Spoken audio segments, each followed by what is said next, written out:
Hey everybody, John Peterson here, and welcome to another edition of Which One Works. In this little series that I'm doing, I discuss with you my critique of my own images to decide which one of a series of images works better for me and which one I want to edit and then eventually publish. So it's a insight into the mind of me, which I'm not sure you really want to go there, but that's what it is, and how I look at my images when I get back from a photo shoot. So today we're going to be looking at some images of the Coquille River lighthouse down in Bandon, Oregon. I was recently down there leading a workshop, and one day I was out scouting and I stopped by this location and shot the Coquille lighthouse, and I've shot it numerous times. Each time I try something different, but on this day I shot a few frames with the intention of doing a which one works. And so I'm here on the South Jetty. The Coquille Lighthouse is there on the North Jetty, just across the river. You know, I've got some great old pier pilings that are still stuck in the ground. It happened to be low tide, so there was more rocks exposed. So it gave me a lot of different compositional elements to work with, which is great. So let's take a look at this first image.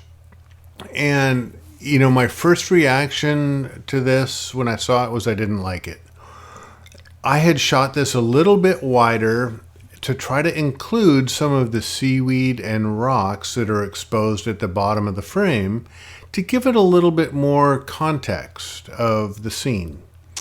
But what I ended up with in this shot is a really dark mass that's not very identifiable, and it takes up about a third of the image. If you look at this whole thing, it's about a third of the image, and it just is so much darkness at the bottom, it doesn't help the story of the lighthouse. The other thing that kind of bothered me about this is the relative size of the pilings. You know, there's a lot of pilings here, but they're not very big in the frame, and so they don't carry a lot of visual importance.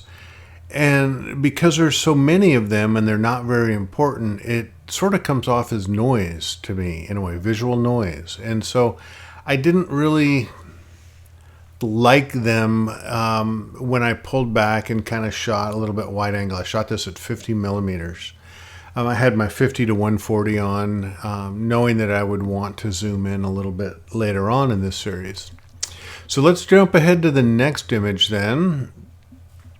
And what we get is this. So I slightly adjusted the composition, and I raised the camera up just a little bit to cut off some of that seaweed and rocks down below.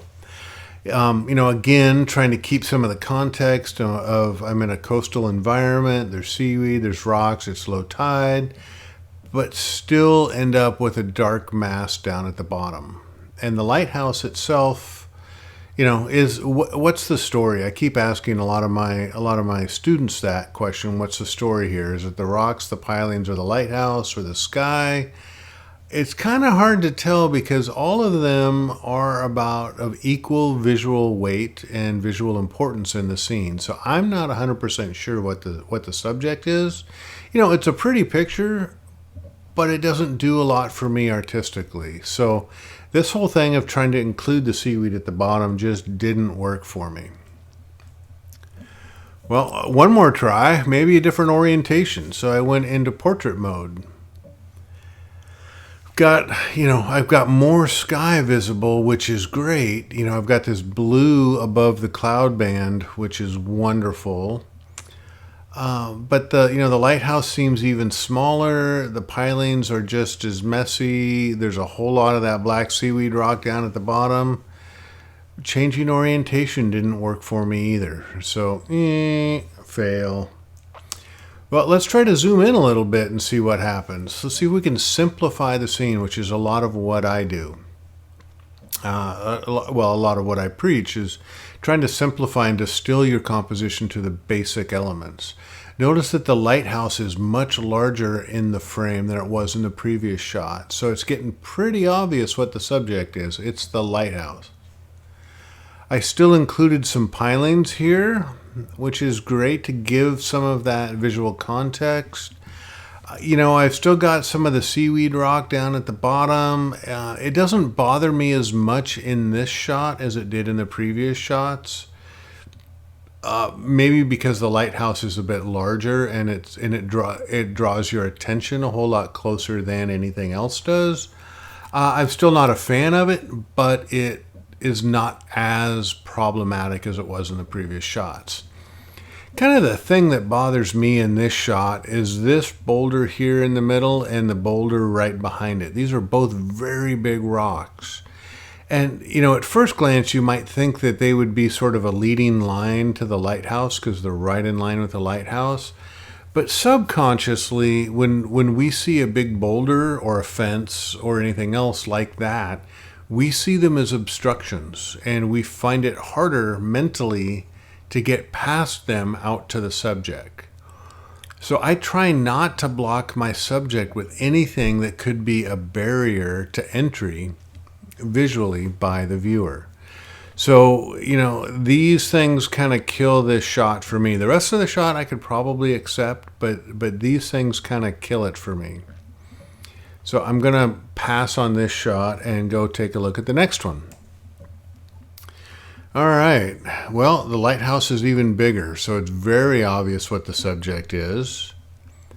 But also, look at how big and dominant these pilings are right in the foreground of the shot. Not a big fan of this, because now I'm sort of second guessing, is the story about the pilings that happen to have a lighthouse in the background, or is the story about the lighthouse that happen to have some pilings in the foreground? Not quite sure which one's which with this. The second thing that bothers me about this is this arc of rock that's going behind the pilings. In and of itself, it's not a bad thing, but how it visually conflicts with the pilings. They're about the same tonal quality. Both have a lot of texture to them, and so it really conflicts. They conflict with one another, and it's a little bit unsettling, and it's not superb. I wish, I'd love this shot if the rocks weren't behind it, or if the pilings, were not there either. So that part kind of kills it for me. So moving on, a little bit simpler. Now I've got 3 pilings, and we love things in threes, which is great. Again, it's kind of similar to 2 shots ago, but notice that the lighthouse is on the right-hand side of the frame, which is okay. But I often see, like with buildings, you know how the saying is that we always want to have the person or the animal looking into the majority of the frame? The same holds true with buildings. Buildings have faces. And to me, the right-hand side of this building is sort of its face. And being on the right-hand side of the frame, it's looking out of the frame. So I'm a little uncomfortable with this being on the right-hand side of the frame. I like the rest of the image. These 2 boulders still cause a problem. And I'm not, again, super strong with what is the subject. Yeah, I think it's the lighthouse, but these are still pretty strong. The boulders are there. Yeah, it still doesn't quite do it for me. So the last shot is this shot. I finally simplified as much as absolutely possible. Got rid of all the seaweed rocks, got rid of the rocks behind the pilings. The rocks that are there here in the midground, I got separation between those and this one piling. I've got 3 piling elements. As I said, we like things in 3. The lighthouse is positioned a little bit to the left, looking into the majority of the frame. I've got a nice sky behind it. The only ding I will have against this photograph is that I cut off these rocks. And if you've ever listened to me give a presentation or take a workshop from me, you'll know that I hate cutting things off. They either need to be in or out, or find a good place to cut something off, which is what I did here. this band of rocks continues on for 20, 30 yards, and so I couldn't include all of them, nor did I want to in this shot, so I had to find the best place I could to cut them off. My hope is that in processing I can sort of minimize them and minimize the obviousness that I cut these off, but this shot's going to process up nicely. So there you go. Out of this series, or this lighthouse, this is the one that works best for me. Hope you enjoyed this. Stay tuned for more videos. Please subscribe and like if you found this by accident. If you want to keep these videos going, look me up on Patreon and try to be a patron of mine if you can, please. Like and subscribe, tickle the bell, all that good stuff. Thanks for watching. Have a fantastic day. Bye-bye.